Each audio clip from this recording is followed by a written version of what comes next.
오전 11시 헌재 대심판정의 모습을 드러낸 이정미 헌법재판소장 권한대행.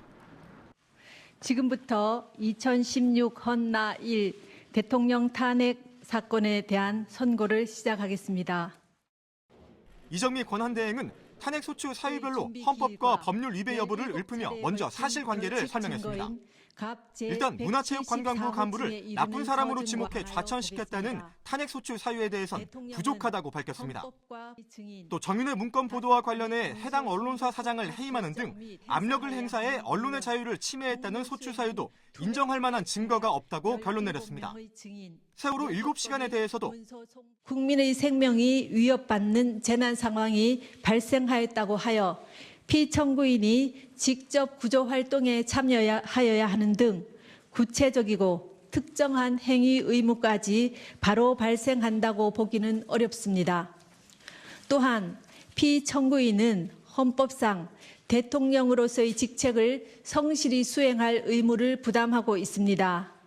그런데 성실의 개념은 상대적이고 추상적이어서 성실한 직책 수행 의무와 같은 추상적 의무 규정의 위반을 이유로 탄핵 소추를 하는 것은 어려운 점이 있습니다. 참사 당시 대통령의 직책을 성실히 수행했는지는 탄핵 심판 절차의 판단 대상이 아니라고 선을 그은 겁니다. 하지만 곧바로 이어진 최서원, 즉 최순실의 국정 개입과 관련된 판시에서 헌법은 공무원을 국민 전체에 대한 봉사자로 규정하여 공익의 실현 의무를 천명하고 있고, 이 의무는 국가공무원법과 공직자윤리법 등을 통해 구체화되고 있습니다.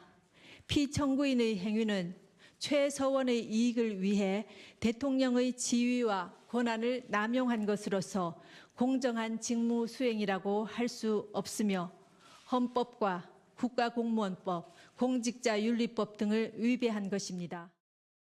최 씨의 국정 개입을 허용해 대통령으로서의 권한을 남용하는 등 가장 중요한 사안에서 헌법과 법률을 위배한 중대한 법 위반이 있었다고 못 박은 겁니다.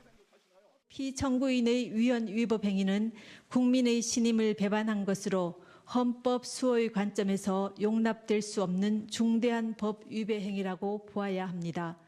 피청구인의 법 위배 행위가 헌법 질서에 미치는 부정적 영향과 파급 효과가 중대하므로 피청구인을 파면함으로써 얻는 헌법 수호의 이익이 압도적으로 크다고 할 것입니다.